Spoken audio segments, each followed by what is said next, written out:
Hey! Yay, we're live. Okay.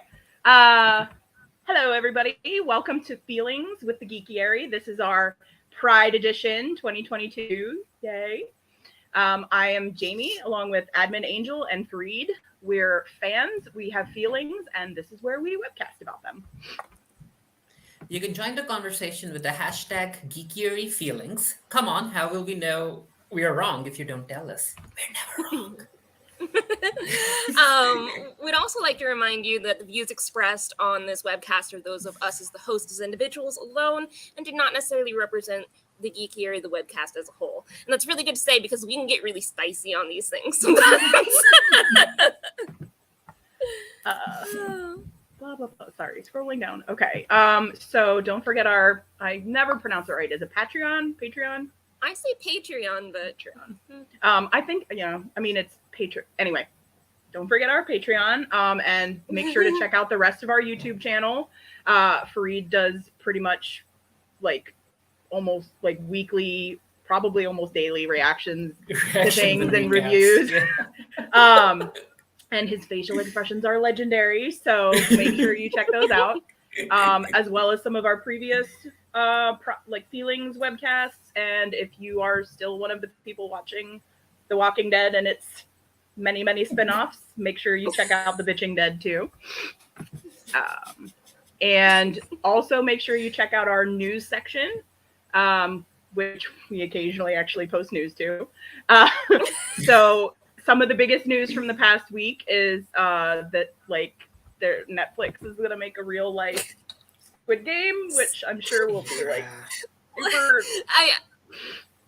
I feel like they missed the entire point of Squid Game. Squid Game, the game show wasn't a good thing. It was a bad thing. And so doing it is bad? Yep.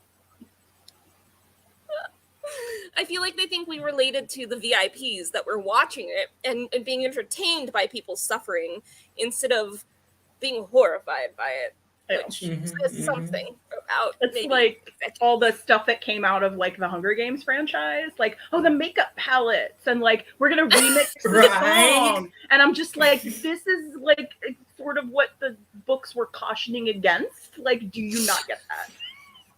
Did you miss that entirely? Anyway. And also they're giving out a lot of money for a company that's not doing well. Yeah. I know. They're going down the tubes and canceling everything left and right and screwing over all their workers with canceling these shows and making new shows so they can pay them less and all this stuff. And then suddenly it's yes, we're going to have the biggest cash prize, I think there was bigger, they're lying, I think, for any game show ever. And it's your employees maybe would like to make a living. I was gonna say maybe keep that prize and pay your employees, maybe. Or they want their employees to become contestants on the show, so that they can watch them like the VIPs watch the poor people suffering.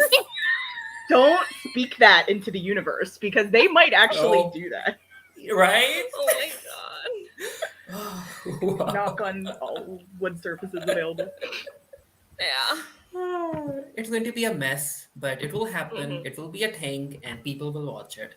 And that's all that matters to Netflix. Yep.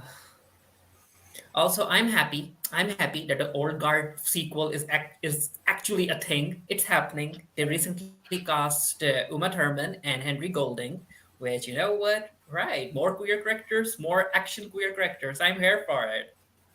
And if it follows the story from the second book, look forward to a lot of angst, look forward to a lot of emotional messes concerning sapphic women. Get ready. Sweet. Also, I wanted to put this in there. This isn't something we actually wrote about, but the Chris Evans BuzzFeed puppy interview dropped, and it's the best thing ever.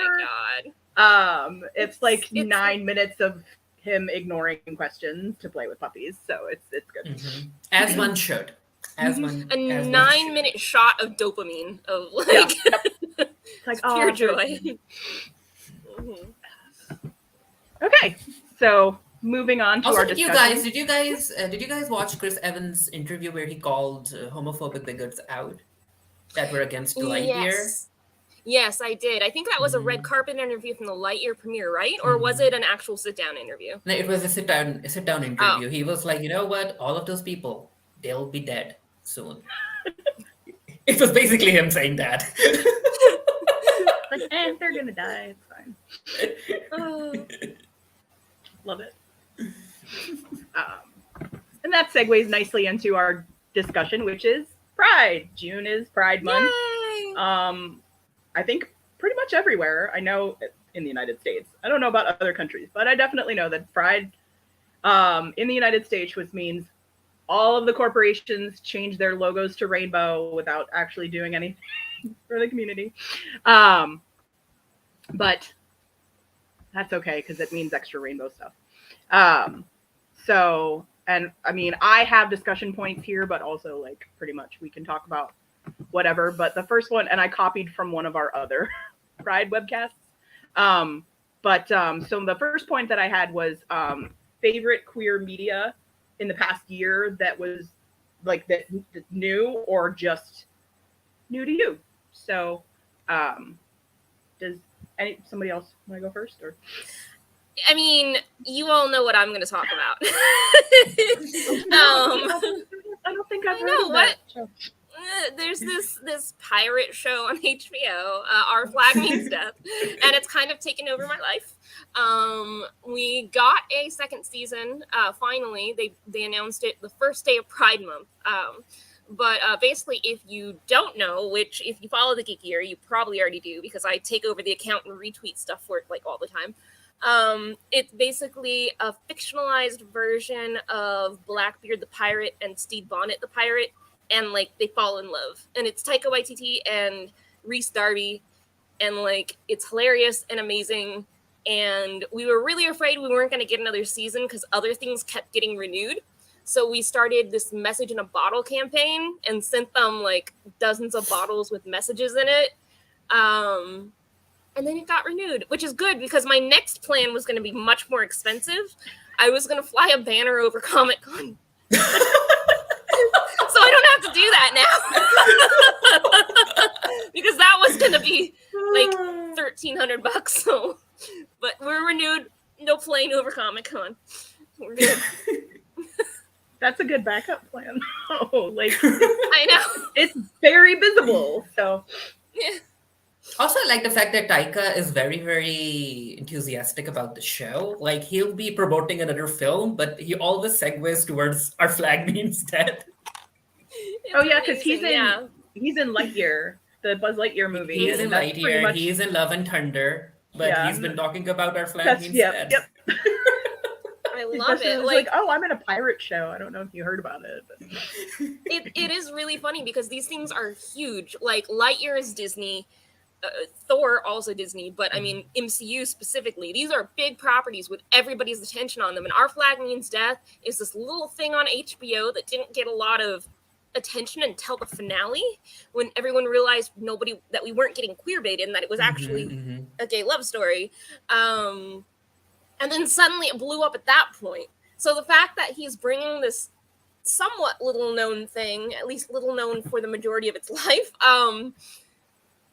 to these big press junkets just randomly talking about his pirate show. It's kind of amazing.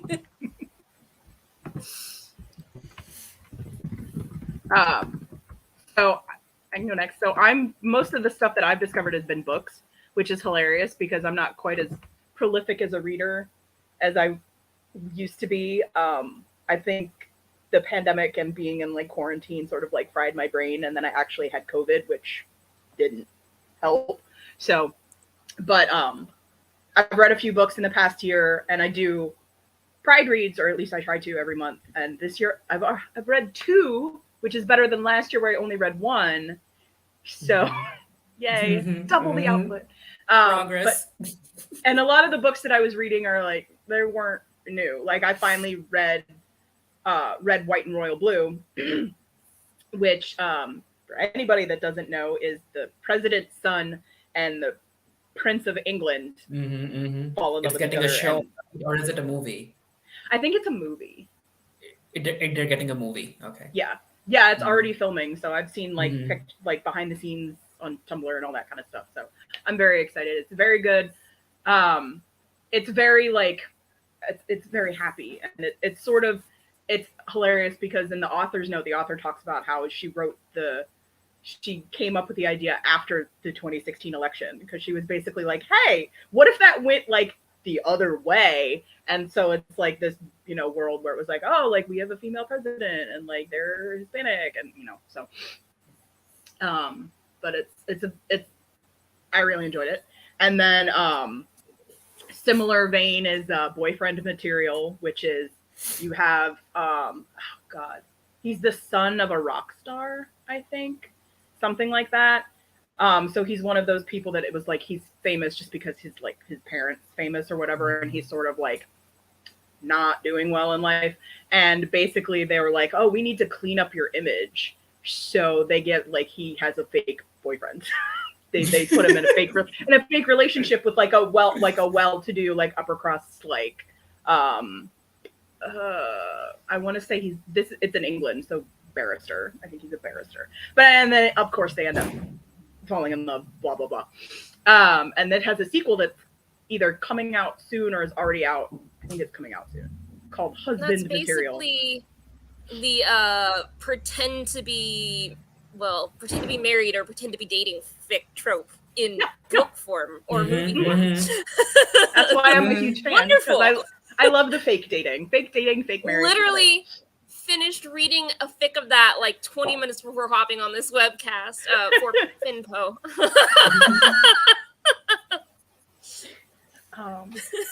It's a favorite of mine. That's like one of the reasons I picked up the book, because I was just like, yeah, because I think I was in Barnes and Noble and they had the Barnes and Noble that we were in the romance section, at least, which this is technically a romance. They had put like tabbies in some of the things, and it would be like, and they were like fake dating, enemies to lovers, and like all that kind of stuff. And I'm like, oh yeah, oh my god, that's like amazing. what? That is such a good idea. But let's see, our flag means death would be mutual pining. Office romance. Taika Waititi came up with that one. Taika Waititi calls it office romance. Let's see, what other fanfic tropes is our flag means death? I feel like there's a lot, but those two at least we got. Unrequited, not really. Like not Idiots really in love. unrequited. Idiots in love. And I have still more books, but TJ Klune is a queer author, and he writes pretty much exclusively queer novels.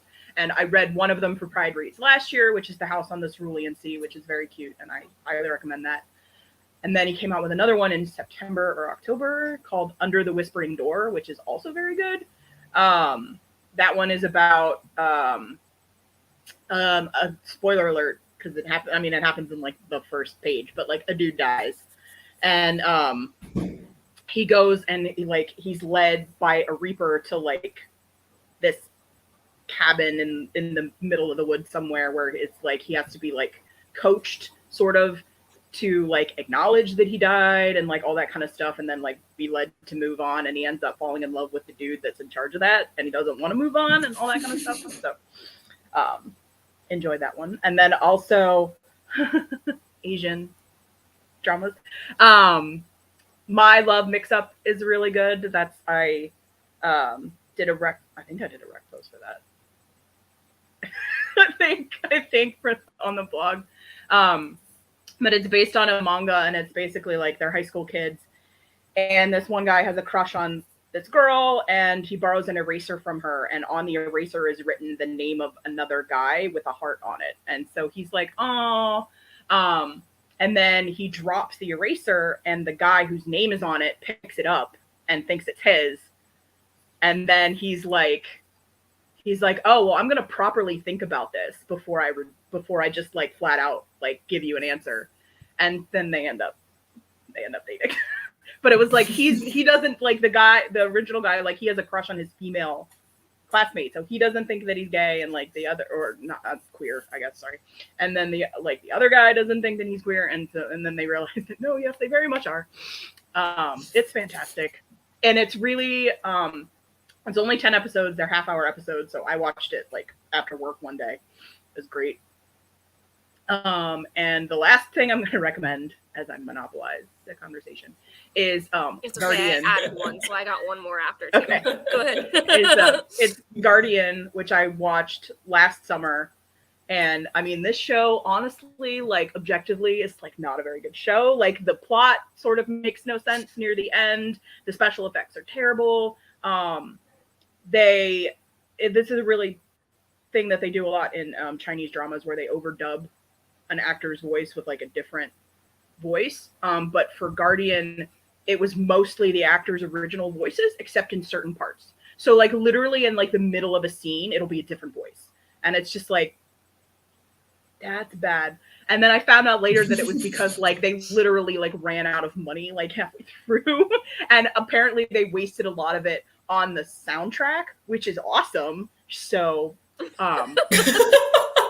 but that is a really like that is you want some mutual pining. Like that is some pining. Because it's based on a Danmei? Is that what it is? Danmei novel. And I wrote a rec post for this too, but it was like the guy is immortal, and one day he runs into the like reincarnation of his dead lover, who doesn't know their history and all that kind of stuff. So it's basically just like it's great, and like the two leads are what sell it. Like I mean, the rest of the show is sort of just you're just like, okay, like the villain sort of like is like makes no sense and like. And all that kind of stuff, but it was like, but them, fantastic. Okay, so I added one more because I'm wearing this shirt. I don't know if you can see it, but my little Loki and Mobius shirt. I probably talked about this a little bit last year, but Loki was still, I think, airing like in June. And then also Loki season 2 has started filming, and there's been a lot of interviews and stuff since then. So I do want to briefly touch on that. I wrote a lot about it. There's definitely some issues with the representation, especially when it comes to like gender fluidity, but we still have bisexual Loki canon in the MCU, which is really cool and we're celebrating. And now that they're filming season 2, maybe we'll get a little bit more of that. You bet your ass that I'm like watching for every single little leak that comes out of that set, trying to like suss out what might happen. But also in general, the MCU has had an interesting year. Like America Chavez, for example, even though she didn't come out in the movie, she was very busy running for her life in the movie. So I'm actually not too terribly mad. It still shows that she has 2 moms. Like, and that got it banned in a lot of places. So, you know, thanks I will Disney say for that making at least it substantial enough. I forget what country it was, but they basically went to Disney and were like, you need to remove this scene or we won't show it. And Disney was like, yeah, we can't do that. Yeah. So I was like, I appreciate that because it is a very important scene for America's character development. You can't exactly take it out. Yeah. And it's interesting because I feel like obviously the relationship with Disney and the queer community is very tense. Like they have a history of treating the queer community with a quiet sort of respect. Like they gave partner benefits before they were legally required to do so. Like back in the 90s, some corporate positions had that, not like a Disneyland person, but like and they've always had gay day at the parks, like where everyone comes. It used to be in red and now it's a lot more rainbow because we're not being so quiet about it anymore, but that was the quiet way of having a gay day where everyone's just wearing red and no one really like knew what it meant, but you know, if you knew, you knew. It was like a quiet celebration. And then this year they kind of had to have their feet put to the fire because of the Don't Say Gay bill in Florida. And they tried to be quiet and like both sides it and be like, we respect it, blah, blah, blah. And we're like, no. Like, you've got to stop and you've got to make a decision now. And they made a decision and the decision was in our favor. So like something is happening. And I hope that it continues down this specific path. We keep, you know, the scenes in the movies. We push back against these laws, you know, that are affecting their employees because it's Florida, Walt Disney World, and things like that. So progress is being made on the Disney front, both in content and policy. So we'll see how this goes. Taika Waititi is also writing the next Star Wars film, so you know there's going to be some queerness in it. Like, you just know. If he ends up adding Finn or Poe in it as a cameo. Well, yeah, I don't think either actor wants to come back, but maybe Taika Waititi could persuade them. Yeah, I think Oscar would. Oscar Isaac would if it meant that Finn and Poe are going to be canon. He'd be in for that. Yes, absolutely. He was the biggest Finn Poe shipper of them all.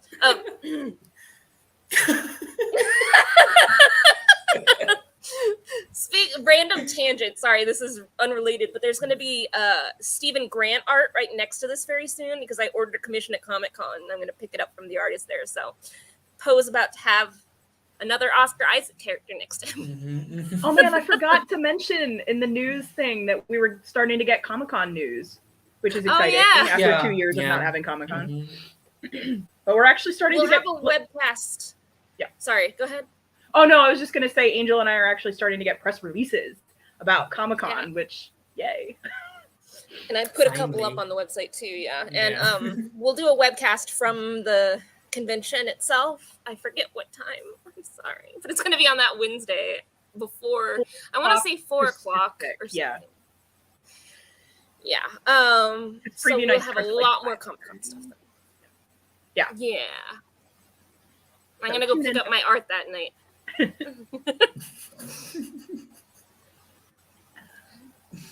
Bree, do you not have anything? I've been watching the old, new seasons of old stuff, so nothing new. Heartstopper was cute, but yeah. I made it an episode. It's just not my thing. I appreciate it for what it is. Some people like it, and I'm very happy for those people to have something. It's not my thing. I'm glad it exists. We need diverse queer content. We need it to be where there's not just one thing to pick from. So you know what? That's good. Happy for everyone. Not mine. Yeah. I haven't seen it yet. I want to, but I mean, you guys, people will tell me oh, you should watch this. And I'm just I will add it to the list. Do you know how long my list is? Because my brain is, I need to be in a specific mood to watch new things. I have to be I want to watch a new thing. Because most of the time I'll just put on something I've already seen. Today I was watching that Scientology series that Leah Remini did. I've seen that. No thought required, but. And I have a friend that she was just she's you'll really like it. And I'm I didn't say I wouldn't. I'm just saying I'll add it to the list. Yes. I'll get to it at some point. My must-watch list is entirely Oscar Isaac movies. So this is a small tangent. Again, I'm sorry I keep going on tangents, but you guys are seeing me do this because you see the article list and you saw it go from 1 article to 2, and you keep seeing random pictures of Oscar Isaac get uploaded into our gallery. You can see me going through these on your end, as writers. It's kind of, I have to laugh at this. That's my entire watch list for the next few weeks. Anyway, I don't really sorry. have. Umbrella Academy comes out next week. That's my thing. Hopefully I can watch it because it comes out on Wednesday. I have a job. I actually need to be in the office next week. So that's a good transition to our next topic. Yes, it is. So the next topic I had was queer events in pop culture, and there is I was actually because the Umbrella Academy comes out with Elliot Page, who transitioned post season 2 of the show, or during probably maybe after filming but before it aired. I don't quite remember the timeline, but I remember when he came out and was transitioning that I was actually worried about how they were going to handle Umbrella Academy, because I worried that Elliot would have maybe dysphoria from playing a female character. And then we started getting promo shots for season 3, and Vanya is now Victor, and I just think that's awesome that they did that, because Umbrella Academy is based on comic books. They're following the plot, and the fact that they transitioned the character to go along with the actor's transition, I just really respect that they did that. Yeah. It is really amazing. And like, I cannot think of a single other show, even with cis actors that play like trans characters, which this is even better because it's the actor transitioning and the character transitioning, but I can't even think of like other shows where a character transitioned partway through like a later season.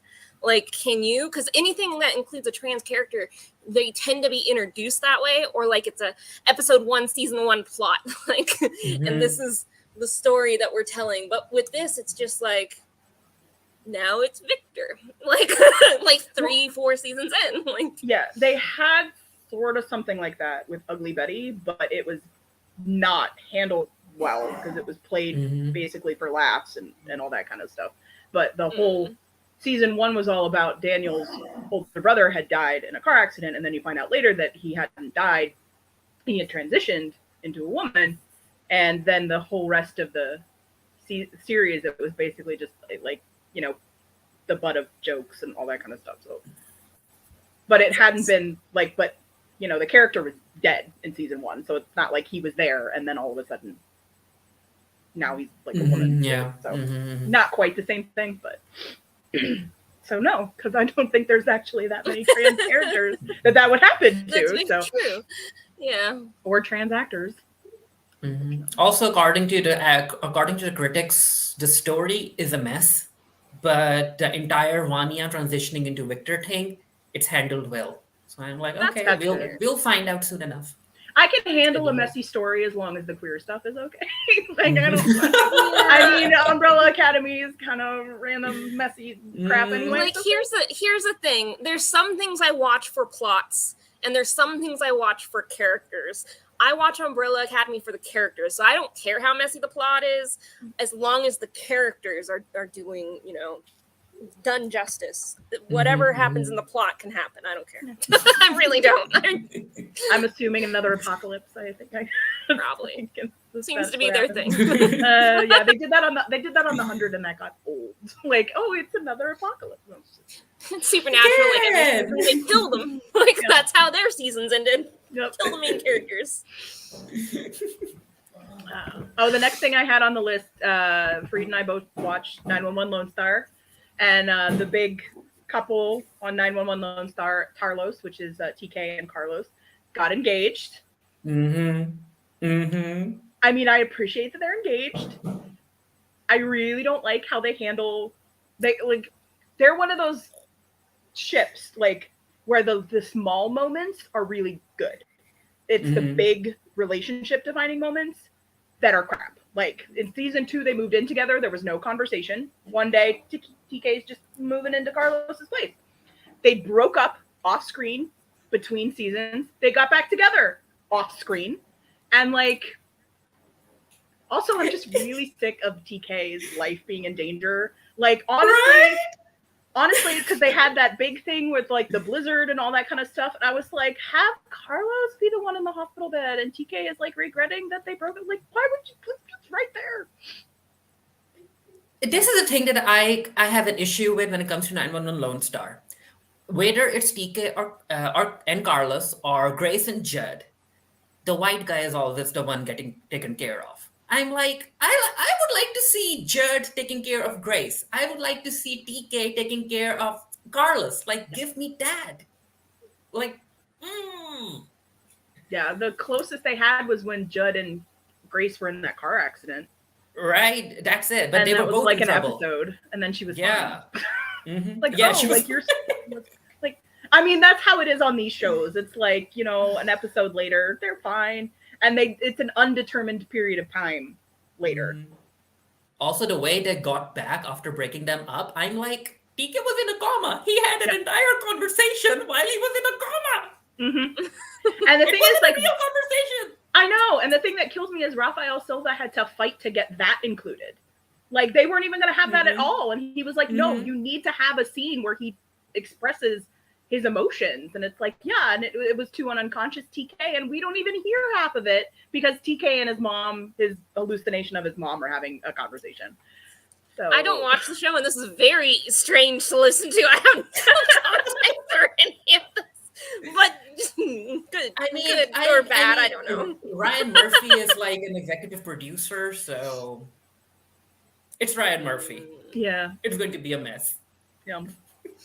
And also the way that DK like proposed to Rafa, not Rafa, my bad, Carlos. When he the actor Rafa, the way he proposed to Carlos, like in bed, like Yeah. what? In the middle of the night, Really? wakes him up. In the Wakes middle him of up. the night, like what? After having a death scare, like no, Yeah. no. Like, I sort of understand, I think, what they were aiming for with that, which is basically just like it, you know, if you're proposing to somebody, like, it doesn't need to be a spectacle. It doesn't need to be a big thing. It can just be like, you know, your turn to somebody in the kitchen while you're doing dishes and just be like, hey, do you want to get married? Like, it depends on the couple. I was like, But the point don't is, feel like these that two works. still have a lot of issues. They still have a lot of unresolved issues. They don't talk. Yeah. They don't talk. Well, if they do, we don't see it. That's my whole point. Because like there was like Carlos was obviously like really hurt by what happened with TK, because that was just bullshit. I'm sorry. Like that was like they broke up over like such a stupid reason. And TK's always doing that. And they get back together and like within the same episode, and it's clearly been a while because TK's out of the hospital after nearly dying of hypothermia, which would take a while. And they're just like not even so much back together, they're moved in together again. Like there wasn't even a period of time where like TK's still with his dad, like staying at his dad's house or anything like that. No. And also, Angel has no idea. He's like, It's very interesting.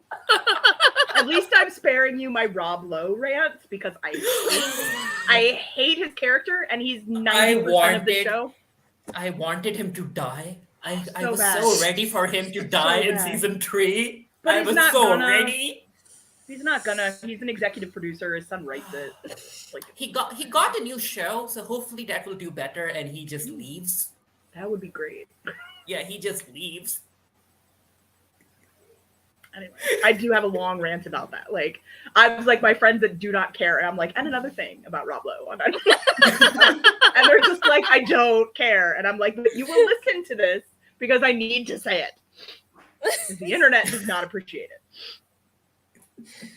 Anyway. And breathe. Okay. Moving on. All right. My next thing is Star Wars Twitter. So whoever's running the Star Wars account now, I'm not sure when they switched over to a cool person, but whoever it is really cool because they call shit out. So a couple days ago on the 15th, they posted a picture of a Star Wars comic book for Pride Month. A Bounty Hunters number 24, I think was. Oh the yeah, issue. they had a whole. There was like 7, I think, for Pride Month. Yeah. This one specifically though is interesting because someone replied to it saying, "Don't make Star Wars political," and then the Star Wars account tweeted back, "1, yes, they numbered these. Okay, they tweeted back 1, queer characters existing isn't political. 2, Star Wars, capital letters, Star Wars is literally in our name." That's the official Star Wars Twitter account saying that to some random person on Twitter. And this is not the only time they've done this. They also have been calling out racism as well. And then it gets even better. Hold on, I have to pull it up and read from this.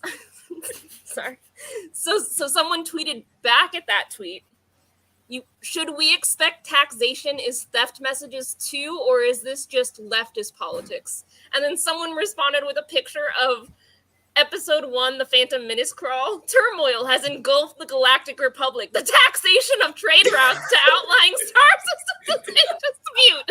I'm like, wasn't that the entire plot of Episode 1? Like, they're in the Senate for like 50% of that movie. Do these people watch Star Wars? Like, I'm very curious curious when I hear stuff like this. I'm just like, how does your brain work that you don't understand that? Like, It's literally the first paragraph of episode.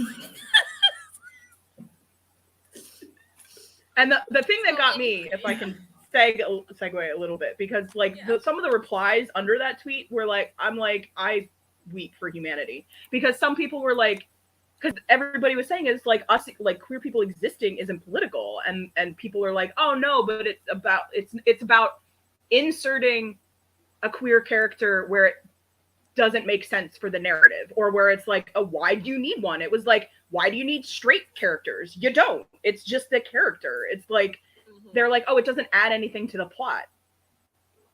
So I'd like my identity doesn't add anything to my life, like it actually takes away. That's sort of the whole point of being ace. But like, speaking of, oh my god, that's so cute. I love it. But I was just like reading those, and I'm just like, what? Why? It's 2022. Who cares?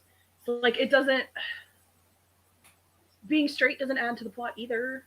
Like, I don't. Yeah, it's ridiculous. It's ridiculous. It does. It does for these people, because being straight is their entire personality. True. It's their entire personality, being straight.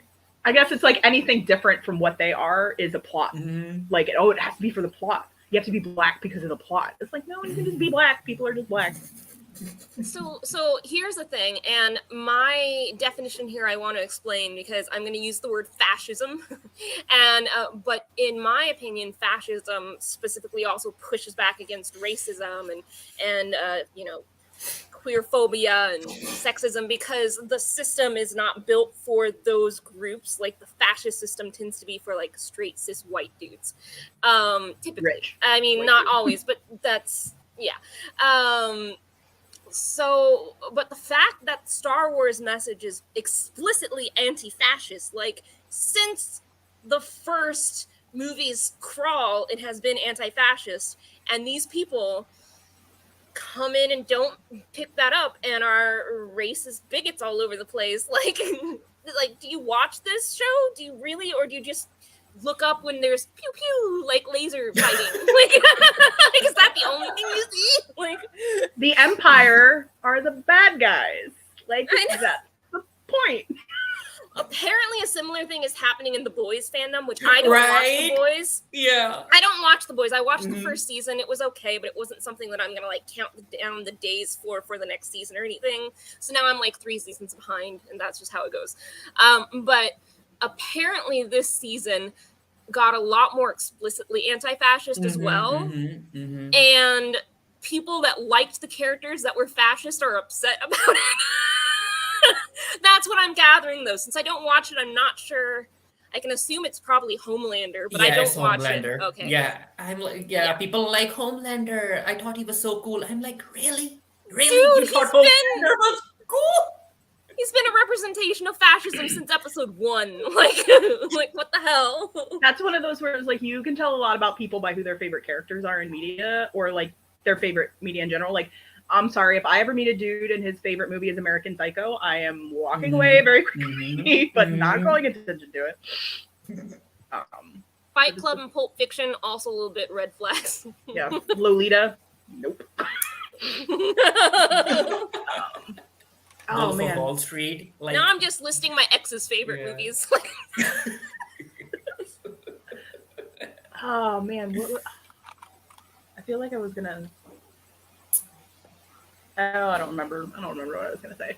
I had a point. It was related to The Boys. Can't think. No, it doesn't matter. Whatever, it comes up later. You can mention it later. Yeah, I was like, it'll come to me in like 15 minutes when we're talking about something else. I'll be like, oh, I remember it now. So I guess I think our next bullet point is rainbow capitalism. Do we rainbow want to talk about capitalism. Yes. that? Everybody's favorite capitalism. Love it. But I mean, yeah, rainbow capitalism is like, I mean, this is one of those things where it's like, you can acknowledge that companies are pandering to the queer community during June by putting out all of this Pride merchandise, and still like it because there's Pride merchandise out.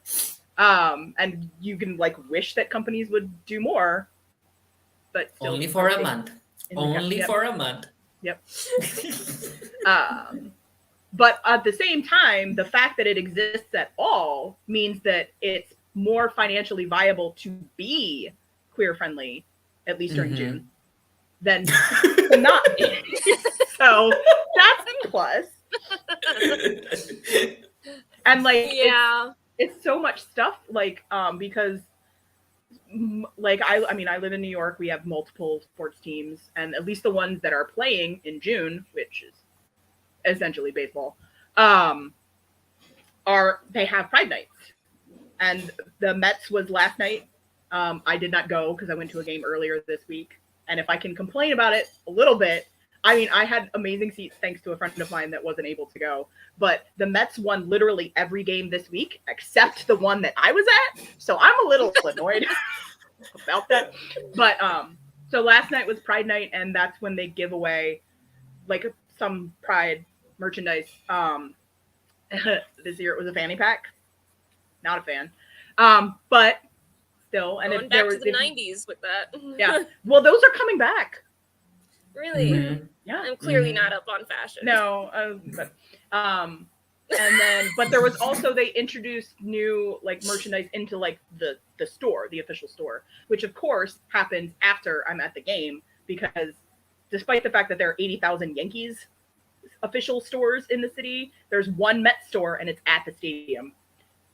And it's only open during games. So like, but it was, it says love is love, and it has like the rainbow. So, but they had other stuff too, like, you know, shirts with the logo and it's rainbow and all that kind of stuff. So just put a rainbow on it. Just put a rainbow on it. Put a rainbow. That's it. I mean, the love is love one also had the trans flag colors, which was appreciated. I feel like companies are starting to lean more into trans stuff as well, which, especially considering the political climate in the United States, is, I mean, you wish they would, you know, actually put their money towards like policies and like fighting against the bills that are happening right now. But let's just put a trans flag on something and that'll make everything okay. It is complicated because, like, you know, a little bit earlier in this webcast, I went through my whole Disney rant, you know, like, they could be doing better. They're still doing some stuff. It's been an interesting year. My feelings on that also translate over to their merchandise, because a friend of mine, she has an annual pass, or I guess they call it a magic key now, for Disneyland. So she goes all the time.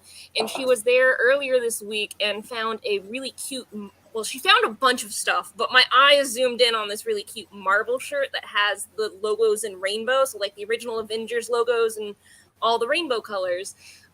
She sent me pictures of a bunch of other stuff too, but I saw that and I'm like, oh, I want that. And so she's like, Venmo me X amount of money and it's yours. And I'm like, and then I'm sitting here thinking like, wait a minute, what did I just do? I just bought like merchandise. It's like Pavlovian. It's like, oh, there's a rainbow on it, I'm gonna buy it. And so she's gonna give it to me water bottle next month. That's very cute. She's gonna give it to me next month. I'm gonna wear it at one of my days at Disneyland. But like, yeah. Speaking of merchandise, I have a new necklace that has they them pronouns on it. So that's my thing now. But anyway, I bought an ace necklace, like it's a heart in the ace with the ace flag, but I can't wear it because like I think my neck is too fat. Like it sits like right here and it's just very uncomfortable. So I need to get, and my moon sits right there. I actually had to, or I tried, I was like, oh, I'll just put another chain on it because I have other necklaces. As you can see, I don't really wear jewelry. So I was like, I'll just put another chain on it. Yeah, I can't get the chain out. So don't know how to deal with that. I'll figure it out. But I was just so excited because it's very rare to find ace stuff. Like my friend bought me this shirt. It was on Redbubble, you know, which I'm actually kind of surprised because like copyright infringement. But but it's just like I so rarely find anything with that on that I was like, ooh, yes, I will buy this. By the way, it was at Spencer's. If anybody has a Spencer's nearby them, that's where I found that. Yeah, straight people need a while. They need a while to figure out what ace is. Yeah. They need time. Yeah. Although my friend did find, I don't know where she was, Target maybe. She found a mini flags. She found an ace mini flag. I'm like, you don't even find have one ace of mini those. flags. I was like, I just have my rainbow one. This was given I out have at an the ace flag way over there. But yeah. Oh man, this is another slightly off-topic thing. I'm really good at those this episode, apparently. But there was a school graduation.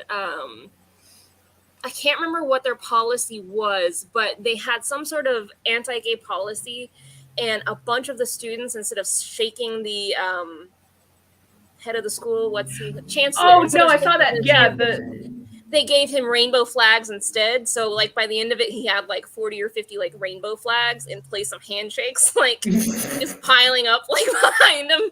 It was so great. Like I love it. I just love it.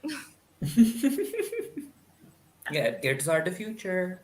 And it's If sort they of can stop fighting with us on Twitter. Yeah. As sort of a like related to that is like who has the best pride collection, because I mean a lot of the time that will literally just be something with like the logo but it's a rainbow, like a lot of times.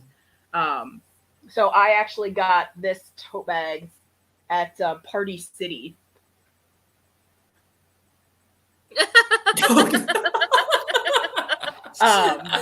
I really cute. enjoy that. I carried that. I went to Queen's Pride, and that was my tote bag.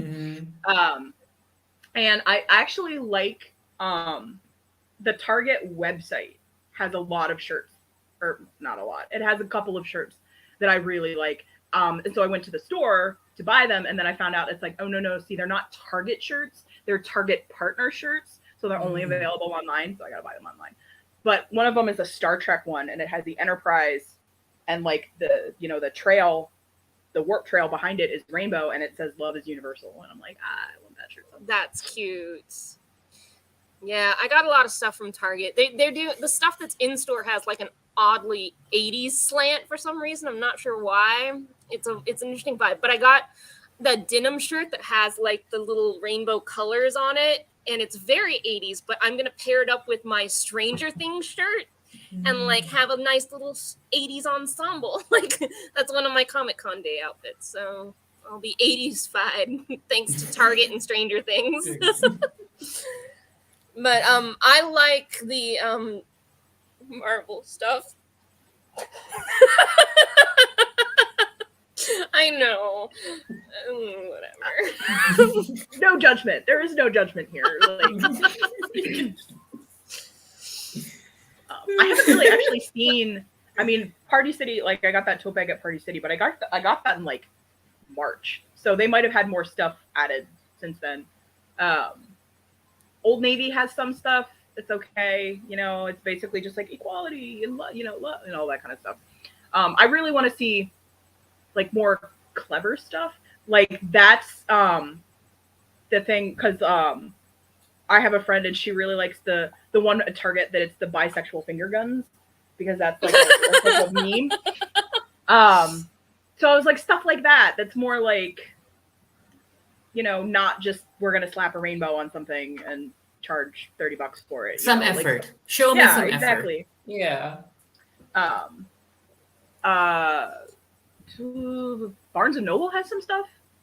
I mean, they have like, it's not so much apparel because it's Barnes and Noble, but they do have a shirt and it says "Read with Pride," which I kind of want. Oh my god, I know another one, and we kind of talked about it before we went live. Disney again. They sent a push alert to my phone on June 1st to let me know that they have rainbow wallpapers for my cell phone. I think it was from the Disneyland app. I'm pretty sure, because they were all Disneyland themed, but I didn't really look. I just clicked on it and opened it up, and I'm like, what the hell is this? Like, and like, it's like Space Mountain with rainbows.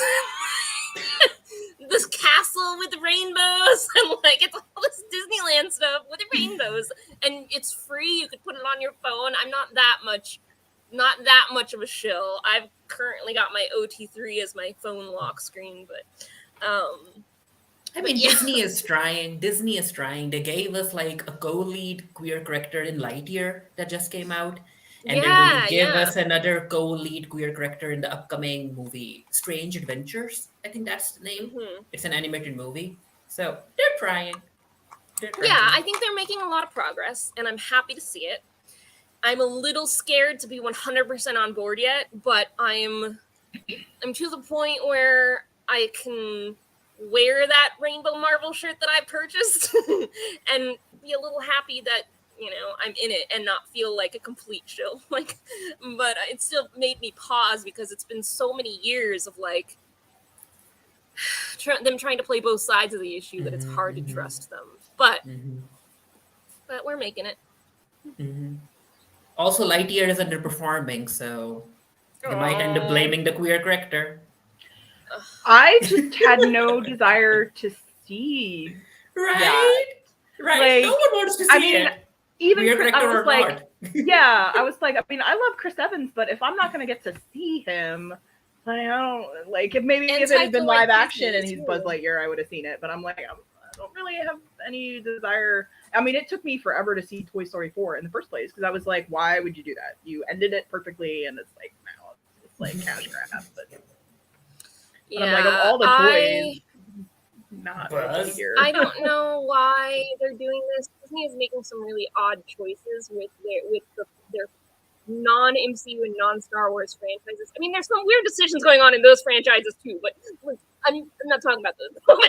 With like their other franchises, like Toy Story and Buzz, and remaking all their old cartoons into live action for some strange reason. Like, there's another one coming. I can't remember what one it is. Oh God, But like no, they just announced it. Like yesterday they announced it, and I Richie's gonna do it too. I can't even remember because it's so stupid. Like, that's no, like stop. Okay, that. see now this is gonna bother me. Yeah, but it's not Pinocchio because I knew that one was already coming out. Yeah, it's coming out. Who is it? The Guillermo del Toro one looks better than the Disney one. I'm just gonna put that out there right now. But I'm gonna look up and see. Let's see, Guy Ritchie. Like that is Hercules. Hercules. Hercules. Yes, it's Hercules. Yeah. Yes, there you go. And I was like, there was already yes. a live action Hercules, and that is soiled for me because of Kevin. So many live action Hercules. Like, we don't need more. No. Yeah, Unless like, Hercules is queer, I don't want it. I would watch it if I'd they be there actually opening night. followed the Hercules myth. I was like, if they actually followed the myth where like he like kills his entire family, like, Hey, maybe I'll watch that. But they're not going to do Disney, that. In a Disney movie. I have a different idea. If you want to do Greek gods or Greek anything, really, Sappho. Like, let's do Sappho. It's right there. It's an Well, I'm interesting hoping story. with Poetry, Pretty Island. I'm hoping with Percy Jackson that they'll do something. I mean, Nico doesn't get introduced for a while, but I think Talia is queer. But still, they'll probably end up giving us queer guards. That's what they'll probably end up doing. Yeah. I mean, I'm pretty sure Apollo was like bi, Yeah. so like they definitely should lean into that. At least like I don't know, put him in like a blue, pink, purple shirt. Like I don't know, use the bisexual lighting when he pops on the screen. I don't care. I'm trying to remember. He does show up at some point. And anyway, I'm cautiously optimistic about the Percy Jackson series because Rick Riordan is so involved with it, and I'm like, please just don't screw it up. You're getting a second chance. Don't screw it up. Blah blah blah. Okay, so the next thing I had was like local Pride events that anybody wanted to talk about because I live in New York and there's like a crap ton of them. Basically, like every borough has its own Pride. Yeah, there's a lot going on here, but like it's been hard to get out to them because people are still worried about COVID here. Like, we actually care about COVID here. Like, yeah. I'd like to say that we do, but we don't. So like none of my friends want to go, and then my one friend who did want to go ironically got COVID and couldn't. So she was game and she got it, and now I have nobody again. But they're having like normal pub crawls and stuff like that, but it's always awkward out here because June is also the celebration of Kamehameha, so we get 2 prides in Hawaii, because usually we like to not have pride events immediately around the Kamehameha holiday. Like, we take it off work. There's a big parade, so we don't want to like interfere. We've been doing Mhm. it a little more the past couple years, but usually we do it again in October so that we're not like stepping on their toes. But it seems like lately people have just started doing pride events anyway, so there's just like a lot of pub crawls, movie showings, stuff like that. Mhm. I think But we get Pride 2 over prides. Pride over here is going to be in July, if I remember correctly. So nothing going on here in June. I could be wrong Oh, though. I have no Canada. idea. Oh no, I mean you're You- in Calgary, and I'm pretty sure that's like, oh hey, like July is like when the warm weather actually is. So, like, it's like, oh, like it's summer for like 2 weeks in Calgary, and it's in July. So. Having never been to Calgary, so,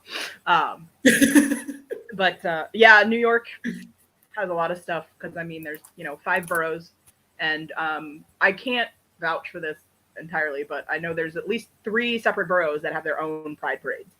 So there's one in Brooklyn, there's one in Queens, there's the main one in Manhattan,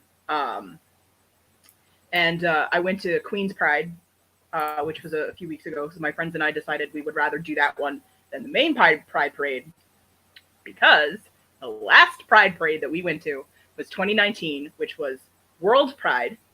So there's groups from all over the world, and the 50th anniversary of the Stonewall riots. So it was insane. I have never seen that many people at a Pride parade before. It was chaos. We did not enjoy it. Like, it was just too many people. We couldn't, like, we got there. We used to get there, like, we'd get there at the same time every year. We'd get the same spot. They changed the route a few years ago, and that messed us up because now we're like, where is the good spot? And it was like, we got there at the same time. We couldn't find a spot. It was like, they had multiple avenues closed, which they normally don't do. And it was just like chaos. And so like, I was like, you know what? Maybe I'll do Queen Pride this year because it's like a way more chill and like no crowd, So, and also I have friends that they march in the Big Apple Gay and Lesbian Marching Band. And one of the reasons I like to go to the Pride Parade is to see them march. But they march in Queens, so I'm like, going to Queens. We're doing Queens. And then Brooklyn's was last week, but it was also the same day as the Pride book crawl, which I did.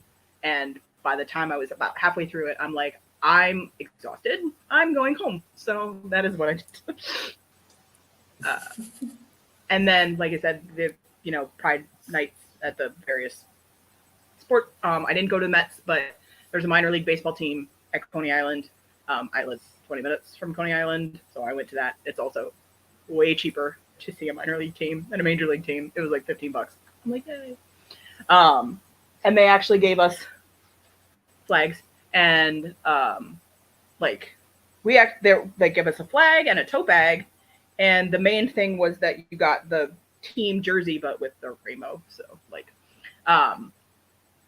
which I was like, is this going to fit me? Because the only people I saw wearing it were like skinny. And I'm like, they don't really have sizes on this. It does fit, by the way. Like, but I'm not wearing it out anywhere. But that's a lot of our stuff. I mean, there are there are parties, there are pub crawls, there are, bar crawls and all that kind of stuff. I don't really party. I'm not, I don't like to really go clubbing. I don't really drink. So I'm like, where are like the like trivias? And like, where is that? I was like, I will do that. There's an organization or somebody's doing, I think it's in July though, but it's a drag bingo. And I'm like, oh, I will do the drag bingo. I will do that. That sounds fun. Well, man, like, be careful though. Like, and I say that seriously because drag events are being targeted by right-wing groups right now, like very specifically. And we should definitely still keep showing up and having fun and being proud and supporting other people in our community. But, just keep an eye out because that's actually a thing that's building up right now. And like, the FBI has actually gotten involved, like, to monitor these hate groups. So, keep going, keep doing it. Just keep an eye open for troublemakers. So Yeah. that sucks. Why is this? I feel like, I mean, not to discount that because that's obviously a big thing, and I know there's like a bunch of libraries are like being targeted because they have like drag queen story hour and all that kind of stuff, and it's literally drag queens reading kids' books, but it's like, oh, indoctrination, and it's like, you're an idiot. But I feel like Manhattan especially is probably pretty good because there's so many drag events in Manhattan. Yeah, my neighborhood not so much. Places. Yeah, I noticed a lot of the places that are being targeted by these right-wing groups are already like under supported areas. Like there was that one in Idaho, which was a family picnic. It wasn't even a drag thing. It was a LGBT picnic with families and children that was targeted, and like 31 Patriot Front people like got arrested because they were going to go and mess it up. And that was like in Idaho, and a few other. Yeah, well. So a couple of them were armed, but Van had mostly like shields and stuff, which can be used as a weapon. But like there have been a couple other incidents as well, not as big as that. But they're all like they're going for the lower hanging fruit of like unsupported communities with like a dozen people at these events. Like they're bullying the small groups. So it sucks, but you're probably safe because they're not going to go for the big events because they're scared. The they them army is strong. We're gonna...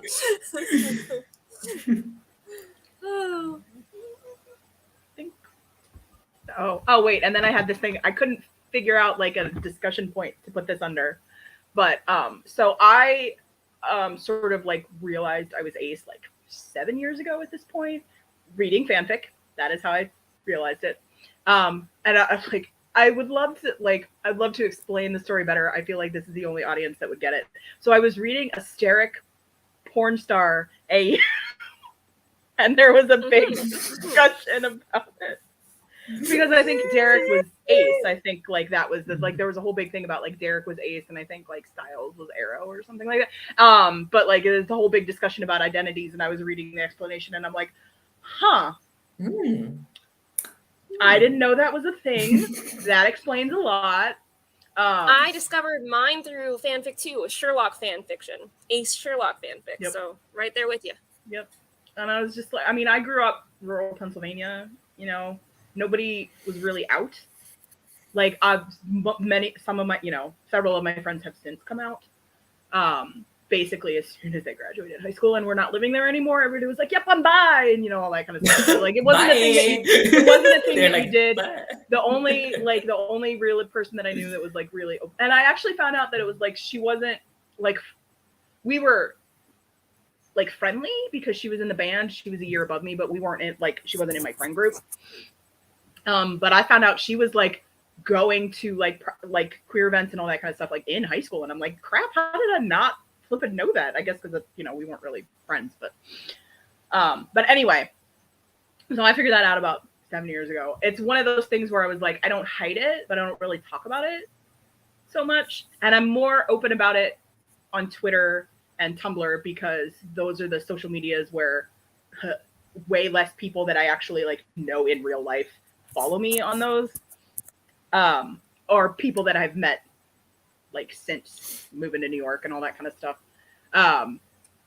And so when it was the beginning of Pride, I posted a Ace Pride flag on my Instagram, like not even thinking about it. Didn't share it to Facebook because my parents are on Facebook. And so I had enough presence of mind to do that, but I didn't really think about it. And then like 3 days later, I got a text from my older sister and she was like, do you maybe want to tell me something? And I was like, and it took me a minute because I was just like, and then I was like, oh, yeah, I'm Ace. Hey, what's up? Like, but it was very clear that she and my younger sister had a conversation about who was going to talk to me about it. And then as soon as like my older sister started texting me, I texted my younger sister and I'm like, hey, by the way, I'm Ace. What's up? Like, and obviously, like, they're my sisters. They were like, oh, we're so happy that you can like finally be like, open about it. And I'm like, I sort of have been. I'm not going to tell them that I've known for a while. But I mean, growing up where I did, that was not a guarantee. And I obviously told them, I was like, please don't tell mom and dad. Like, they don't know, and I don't really have the energy to, like, I think this would be better than actually being, like, gay for them, but it would just be like, well, maybe you just haven't met the right guy yet, and it's just like, all right, I don't meet guys, like, that's not who I am. I figured at this point, when your 40-year-old daughter has never had a relationship, that would be something that you would just give up. But my older sister she was just like, she's like, yeah, that makes sense. And I'm just like, yeah, that's sort of how I felt too. But so I was like, yeah, I accidentally came out to my sisters on Instagram without it, like, did not intend to do that. Totally forgotten. I was just like, oh, had I not told you guys that? Sorry. Yeah, I knew that I was not heterosexual, like, all the way back when I was like 12, and it's been like a constant coming out, like, over and over again every time I like redefine my identity. So it's like, that's why I kind of just use the word queer, because like I'm tired of having to re-come out like each time. But the pronouns thing is new, so that's weird. Like, I'm actually going through a coming out on the pronouns thing, so it's like, whoa, it's been a while. I've actually had to start at square one on this. All right, but yeah. I think that was the end of what I had, but I don't know if anybody wanted to take this opportunity to bring up anything else. I can't remember the point I was going to make way back. Well, I was going to say, go ahead. I'm just happy that The Secrets of Dumbledore flopped, and we probably won't be getting any new movies. So I'm just happy about that. Yes. Thank God. Yeah, it flopped. Rowling tried. JK, Rowling tried. I'm so glad. Earth deserves those tears. Sorry, but isn't there a mug that says like heterosexual tears or something like that? Yeah, there's a little gif of like pulling the tears into a glass and then drinking it. Like, oh, too bad, so sad. World's smallest violin.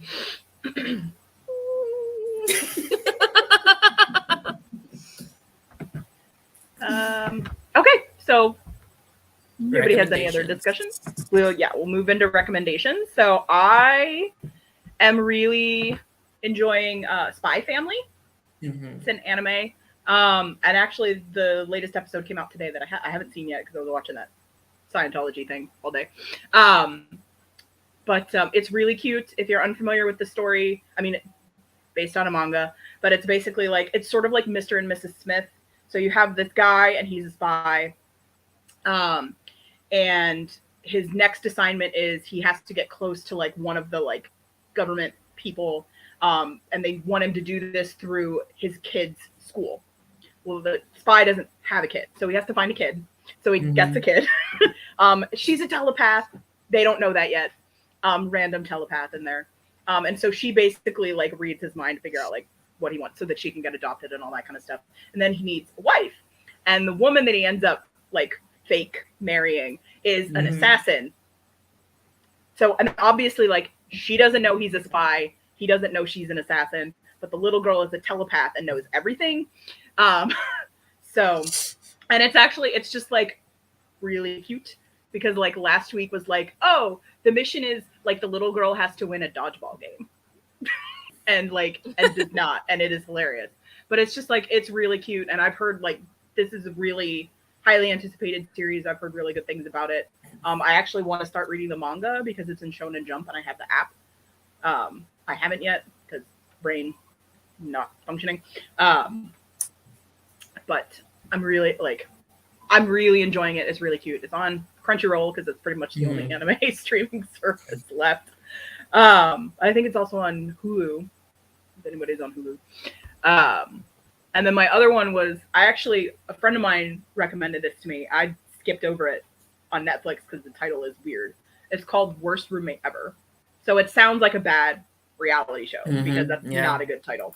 It's a true crime docuseries about bad roommates. So it's like the roommates that became like serial killers or, whatever. And then one of them is like a serial squatter, like moves in and basically like refuses to pay and like gets them in trouble and gets them kicked out of the apartment and all that kind of stuff. And so I have decided I am never, ever, ever having a roommate again. So, especially after the squatter one, because I was like, damn, no. The dude stole the woman's cats. I'm like, hell no, man. Yeah, it got to that point, and I was just like, I don't even want to watch anymore. I'm just sad just hearing about it, dude. But it's a really I really like true crime docuseries. Me too. They're very popular right now, so there's a lot, and that's the one. It's 5 episodes. It's on Netflix. So. Thank you. So I have a few. I'm going to go back and recommend Our Flag Means Death, of course. I think everybody should watch it. Obviously, that's my thing right now. But also, I want to recommend Moon Knight. I've got my little moon necklace on here, and I'm like obsessed with it. I've written like almost 50,000 words of fanfic in like a month for this. It's my phone lock screen. It's ridiculous. I got Mickey Mouse ears for my Disneyland trip that are Moon Knight themed. It's absurd. But I've loved Oscar Isaac here since Poe, like in 2015, and I've been obsessed with him, but I've never done a full career watch until now. I am 22 projects in. 2 of them are TV shows, so like 20 movies and 2 TV shows. And I have like 30 something more to go. But based on what I've watched so far, these are my recommendations. Besides Moon Knight and Star Wars, because like obviously those are ones that you should watch. I recommend the Addams Family, surprisingly, the little cartoon. I didn't think I would like it. It's actually really good. And like the first movie, yeah. I watched both of them and I thought they were both kind of cute, but also like I went in it thinking I would hate it, and he's actually really funny, like in it, because he's Gomez Addams. Yeah. I can't believe they had him to do Gomez and they made it animated. I know. He's like the perfect Gomez. Oh my god! But like, he can do male wife energy so well, and that's basically Gomez Addams is the ultimate male wife, like, and he gets it, and like it's perfect. Another one is called PU 239. And it's actually really sad, so you got to be in the right frame of mind. And also, spoiler, but it's also a warning, his character does brutally die. So if you don't want to see that, don't watch it. Sorry to spoil, but I feel like that's a warning that you should know going in case you do not want to see bloodied up, dying Oscar Isaac. But PU 239, it is, I believe, in the 80s. It's before the breakup of the Soviet Union. And this character works in a nuclear plant, not Oscar Isaac, but this character works in a nuclear plant and he gets exposed to a lethal amount of radiation. He's going to die. So he decides to steal some of the plutonium, the PU-239, and try to sell it on the black market so he can leave his family money to survive when he's dead. And Oscar Isaac plays like a low-level gangster that he runs across that decides he wants to try to help him sell this stuff. But, like, he's a low-level gangster, and you learn more about his life throughout the movie, that he's also trying to take care of his family. And so it's like this whole 2 guys trying to take care of their family in maybe not the best way, but, like, the desperation thing. And it's just really good. Like, one of the dramas he's in that I actually enjoyed quite a bit. And another one, I'm not sure if I want to recommend it or not. I have very conflicting feelings, but I'm going to mention it. It's called The Card Counter, and it just came out in 2021 on HBO Max. And he plays a former soldier who was at Abu Ghraib and did the torture stuff. So it's uncomfortable because there are scenes where he is reenacting those moments, kind of like, and so that's uncomfortable to watch. But most of it takes place in the modern day where he got out of prison, and while he was in prison he read a bunch of books on card counting, and now he's a professional gambler. But one of the other people that was charged for it, his son seeks him out wanting to get revenge on the people that were actually responsible for it, like the higher ups, and totally escaped any sort of repercussions. So like the whole film is like him and this kid, and he's trying to like convince the kid to not, ruin his life by getting revenge.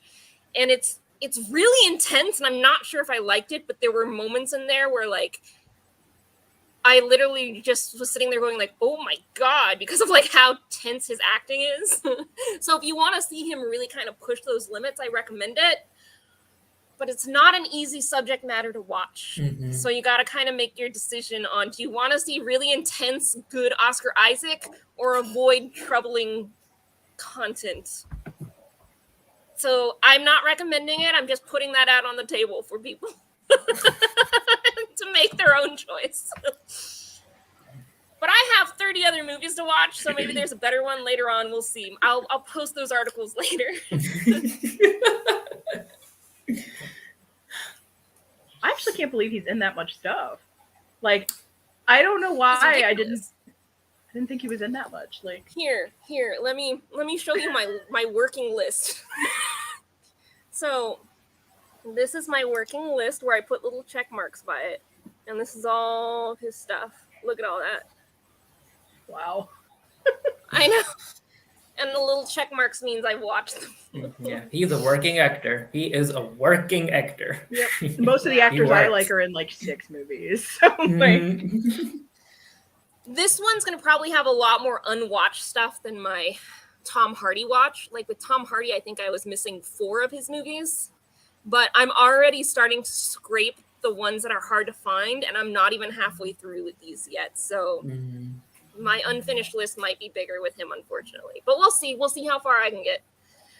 I found a Mads Mikkelsen film I hadn't seen, which is surprising because I did the same exact thing with Mads Mikkelsen back in 2014. So that movie either came out since then or I somehow accidentally missed it. I don't know. But I got a bonus Mads Mikkelsen film out of it, so yay.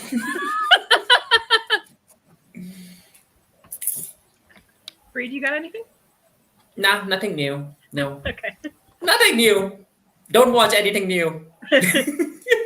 I mean, Why I did I haven't. introduce you to all these Oscar Isaac movies that Yeah, I haven't been really watching a whole lot of new stuff either. Like, I'm even having problems keeping up with the stuff that I was watching. Like, I'm super behind on Superman and Lois. I got 4 episodes.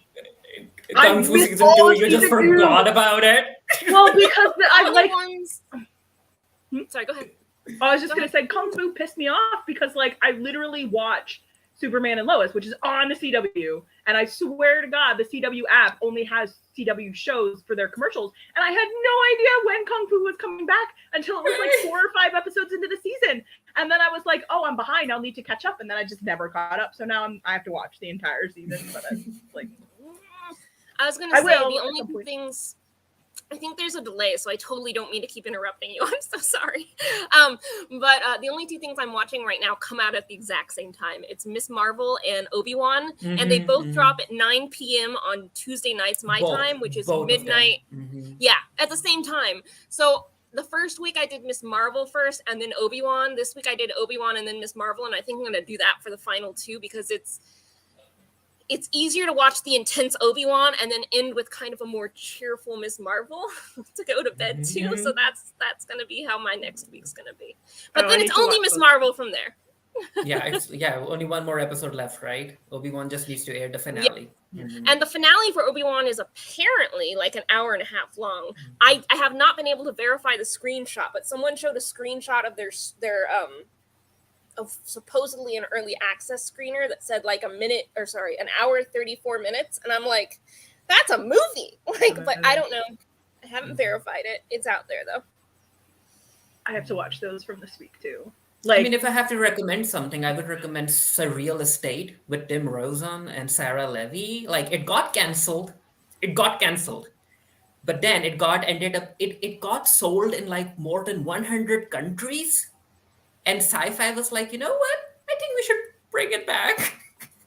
People in other countries are watching it, so it's coming back. It has queer characters as leads, so it's supernatural, weird supernatural stuff. It's coming back. Cool. Like, I hey. love queer supernatural stuff. People exist in other countries. Yeah. Right. Who knew? Amazing. Okay, so to end with the question, this was sort of just like, I really couldn't think of anything, but I wanted to have one, and it's like, what does pride mean to you? So, Angel, did you want to go first? Yeah, I could start. So, for me, and there's a little bit of irony to this one, so let me kind of explain. But for me, it's finally a month where, like, my identity is being celebrated instead of my identity being a political statement in and of itself. Like, this is the month to just be me without me being a political statement, which is ironic because the first Pride was a riot. It wasn't just a celebration. It wasn't just to have fun. Like, there was a political point to it. And I think that if you're going out there and celebrating riot and celebrating yourself, it's good to keep that in mind. But you can have fun. Like, you can celebrate it. It's when you forget where it came from that's the problem. So for me, it is the happy celebratory aspect of it, even though, you know. Yeah, and the community is still fighting, so there's Yeah. there's still a lot of stuff to fight. Yeah. Sadly, especially since Pride was mostly trans women, and they're And now TERFs are all over the place. Again. Yeah. Oh man. Okay, so I'll get to mine in a bit, but I want to. So I saw this on Reddit, and apparently there's a TERF app, and in order to join, you have to get like verified as a real woman, and so to do that, they like take a photo of you. And there was some TERF that was trying to join and sent like something like 60 photos with like hair up, hair down, makeup, and like all this kind of stuff, and kept getting rejected. So it's just like, oh my God. You're not a real woman for your congratulations. I think that was one of those. I subscribed to the Leopards Ate My Face subreddit. Oh yeah, me too. So I think it was on that, but it's just like, and then in the comments on that thread, people were like, there were a couple of like cis men with long hair, and they're like, I was able to join. That they joined just to see if they would pass, and they were like, I was able to join. Is it an AI reader that does that? Like, or is it someone sitting there?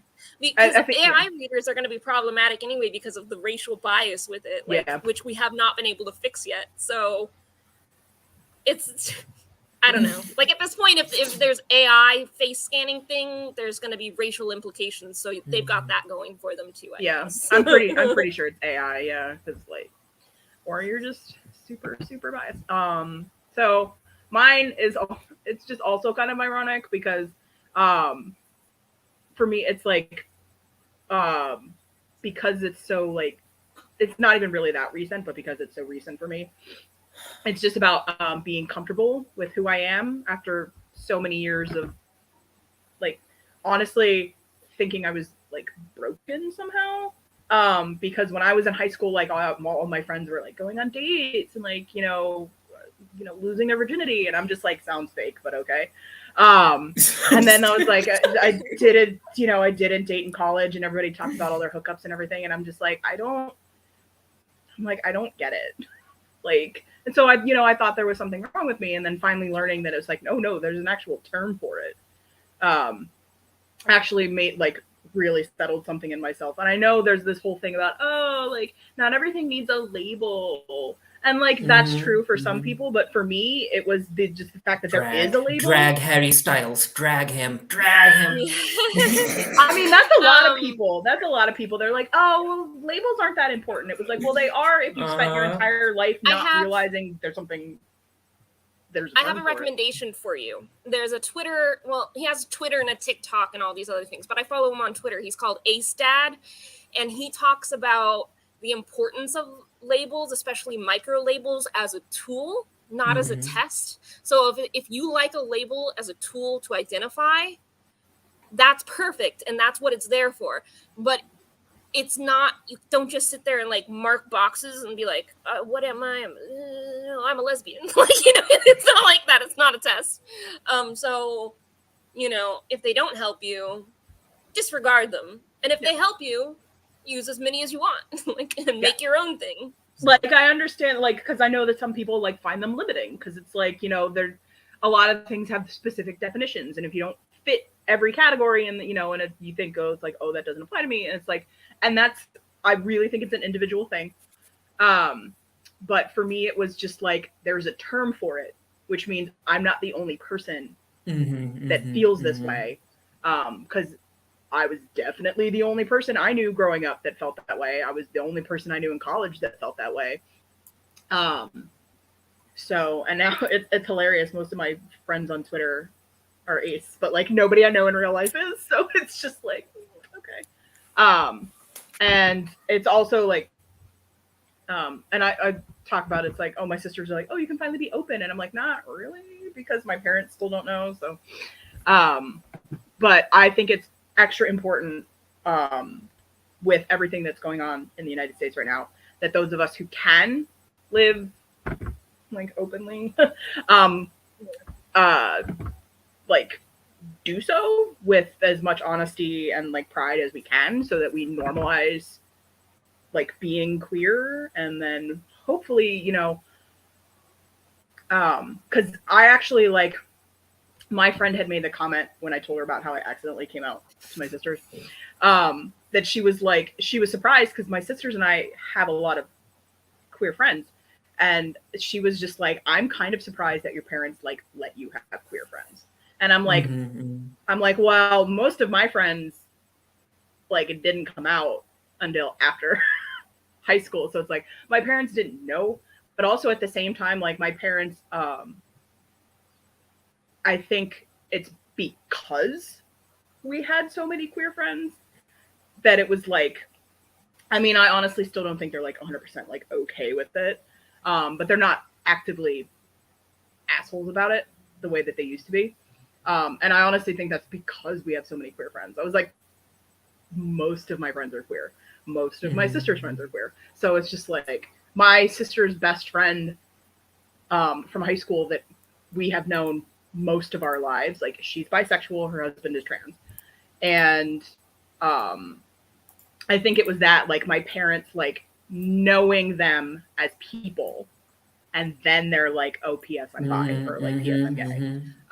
And so then, like, when it's something like that, it becomes harder to dismiss as like, oh, you know, hand wave it away. It's like, oh, it's fine. But like, that's how Republicans are. Like, I'm not going to name names because there's a rare chance that this person will be watching this show, but someone that was very close to me, their parents were Republicans and were against all the things that Republicans are against until their children came out, both of them came out as queer. And then they're like, oh, okay, so Log Cabin Republicans is a group that we now support. And I'm just like, but like, it doesn't, they don't give a shit unless it directly affects them. And that's the Republican way. Like, abortions, like, they'll be against that unless their daughter needs one or something, like, and then maybe they'll be like, okay, but this one's legitimate, like, this one, this specific one is fine. Like, I mean, my parents have always been like that, but I guess I guess I'm at least just happy that they're not like openly antagonistic about it, because they've definitely, like, they're not afraid to tell us that kind of stuff. I remember, like, my parents are very against raising the minimum wage, despite the fact that, like, at the time when this was like a really big argument, I made minimum wage. Like, that was my job. I made minimum wage, and they were against raising it. And I'm like, well, I'm sorry. I made $8.50 an hour, which at the time was $1.25 more than minimum wage, but still $8.50 an hour in New York. It's expensive as hell here. That is not a livable wage. Technically, even minimum wage is not like, minimum wage in New York is $15 an hour right now, and that's still not really a livable wage. That's what I made 10 years ago when I started the job that I have now. Like, anyway, but my parents were like, oh, like, blah, blah, blah, like, because they're not real jobs. And I'm just like, it's my job. I have that kind of job. And they were like, oh, yeah, but you're not there permanently. Like, you're just you're only there until you get a better job. And I'm just like, seriously? You have to live until then. Yeah, I was like, well, until then, I would like to make some flipping money. So, like, And it's one of those things where it was like, because my mom has definitely said to me that it was like fast food jobs. It's like, oh, that's for teenagers starting out. And I'm like, oh, that's why McDonald's opens at 3:00, right? Because all the kids are in school. Like, you can't reason people out of arguments they didn't reason themselves into. So maybe it's cowardly, but I don't really argue with my parents about that kind of stuff anymore because I just don't have the mental energy to do it. So I'm just like, whatever, sure. Yeah, okay. This is derailed. Sorry about that. That's fine. Sometimes that happens with our shows. It's cool. I don't even know how many people are actually watching this episode live. I tweeted the hell out of this like repeatedly in the hour leading up to it. So there might actually be people watching us go on these tangents this time. I don't know. Yeah, there were 4 people watching, and now it's 2. Oh, thank you, you 2 people. Because of your tangent, JB, people left. Sorry. We lost our viewers. Like, you didn't want to hear me rant about my parents. I'm sorry. Bree, did you want to say anything? I agree with you guys. First Pride in Canada, so that might be fun Yeah. for you. We'll see how that goes. Yeah, I guess I could be wrong, but I think it's going to be next month. Nothing's happening this month. Hockey? No, there's not even any hockey teams that are Canadian that are in the Stanley Cup. So I don't know. Drag Canada, JB. I did. So this is funny. So my work cafeteria has a Starbucks in it, and the cafeteria closes at 10 for breakfast and then opens up at 11 for lunch. And last week I would start work at 11, so I'd be there at like 10:30. So the cafeteria is not open, but the Starbucks is open. So I was getting breakfast at the Starbucks. And they were like, oh, they have Post-its and like a Sharpie. And they're like, oh, you get 10% off if you write like what pride means to you on the Post-it. And I'm like, sweet. Just like stick it on the board. I'm like, 10% off, yeah. Yeah, give the community those discounts. Do something. Last year they actually had like Pride merch, but I was like, I don't really go to Starbucks. I don't drink coffee, so I'm like, yeah, it's all right. But they have. How do you function without coffee? God. Soda. That is where I get my caffeine. This is again tangent, but like it's one of those like formative experiences in your childhood that I was like, my mom had a mug of coffee on the table and I thought it was hot chocolate. So I took a drink and it was awful. And then like my mom was like, oh, that's my coffee. And I'm like, coffee is disgusting. And I've literally never drank it since that. I'm like, maybe I'd like it now, but not really. So don't drink coffee. Although they have a strawberry acai lemonade that's very good. So anyway. Okay. Did anybody have anything else before we wrap up? I think I'm done. Any random Yeah, stuff? not necessarily. Yeah. Take us out, Jamie. Like, All as right. the show, don't like punch us in the face. Okay, thanks. Okay, so Happy Pride. Boom.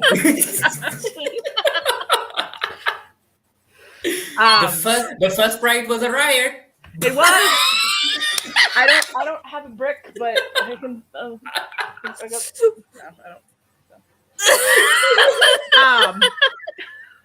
So I'm Jamie, along with Admin Angel and Fareed. Thank you again for joining us for Feelings with the Geekiary. Remember that we are a free webcast run off of donations from viewers like you. Thanks for contributing and helping our host site, the Geekiary. So see you next time. Bye. Sorry, I gotta flip tabs.